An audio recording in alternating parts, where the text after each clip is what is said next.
Fed up of floor robes, driven to distraction and drowning with doom boxes? Tired of living in chaos? Welcome to Decluttering Untangled, how to declutter when you're overwhelmed, ADHD or autistic. I'm going to help you uncover the secrets to decluttering, no matter what hurdles you face. You'll discover how to declutter, de-stress and transform your world. I'm Heather Tingle, reformed hoarder, neurodivergent declutter queen, and your guide through the maze of mess. Let's get untangled.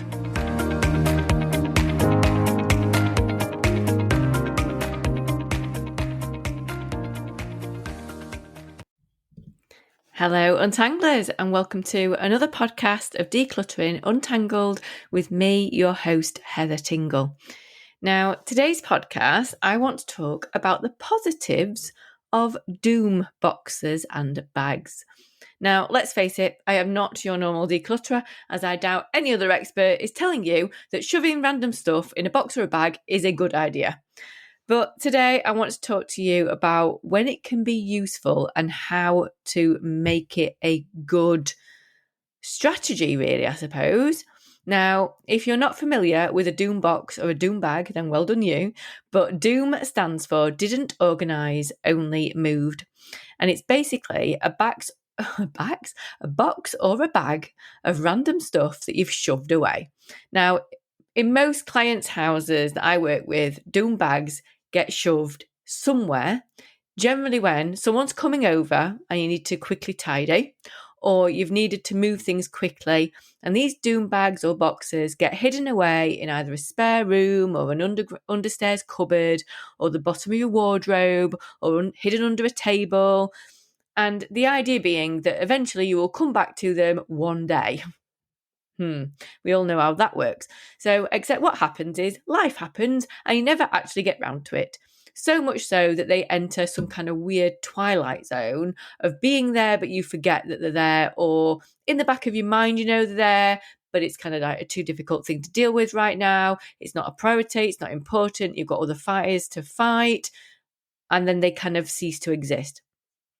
Now, this also becomes an issue because they are so very random. So you can have absolute no clue what's in them anymore. So, if you've had them for, 3 months, 6 months, a year, 2 years, 5 years, you now have no idea what's in them. And they are so random that there can be, stationery in with clothing. It can be so random. So when you want something, you have to go out and buy it again because you've got no idea which bag, which box, whereabouts it is, or even if you've still got it.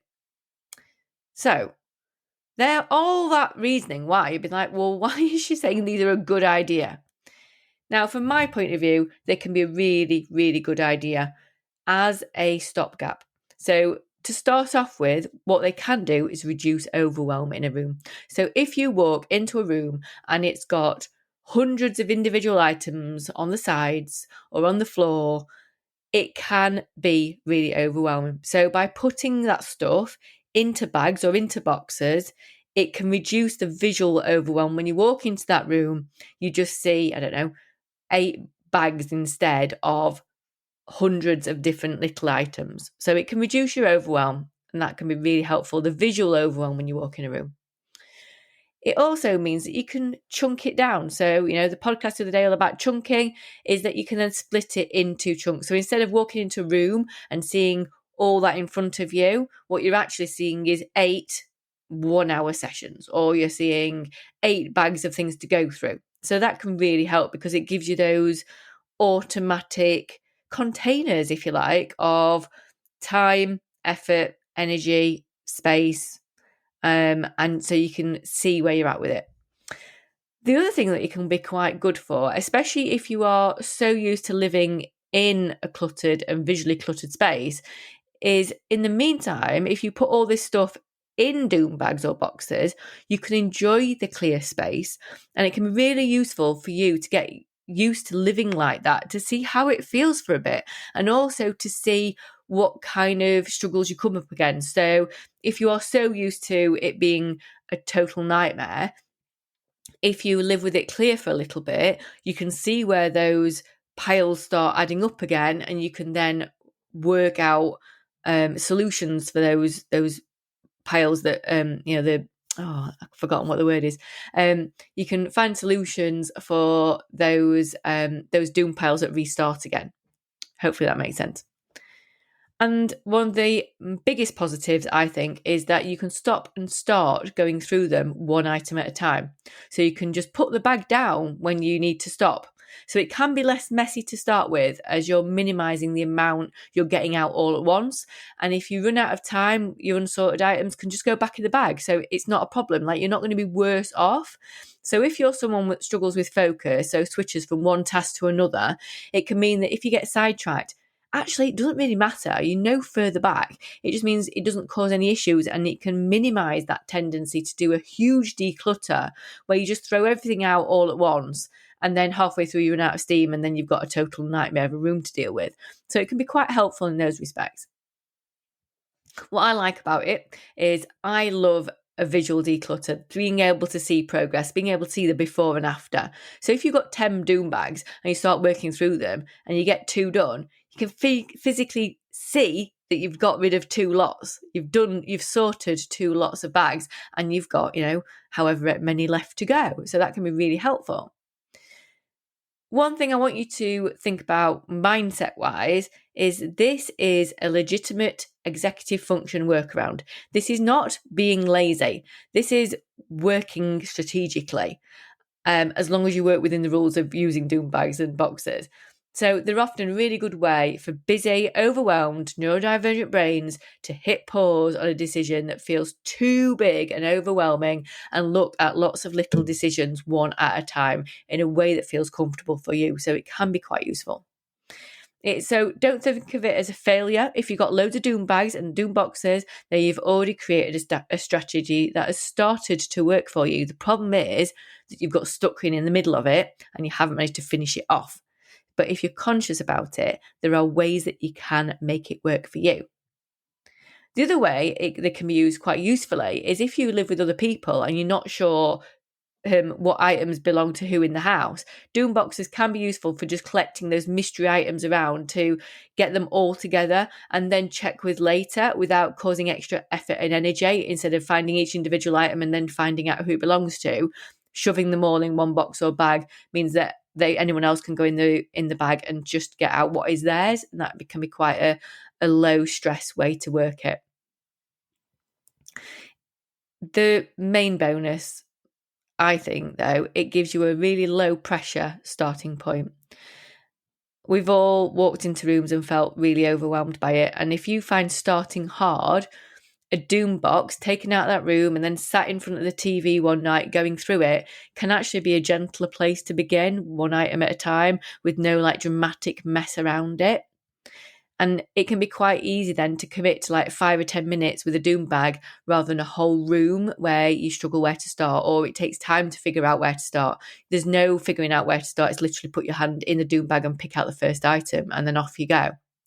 It can be really useful if you're anxious about making more of a mess or you don't trust your stamina. So if you're low on spoons, then this can be a really good solution for you. You have got to make it part of a system. So there's no point having doom bags and not doing anything with them.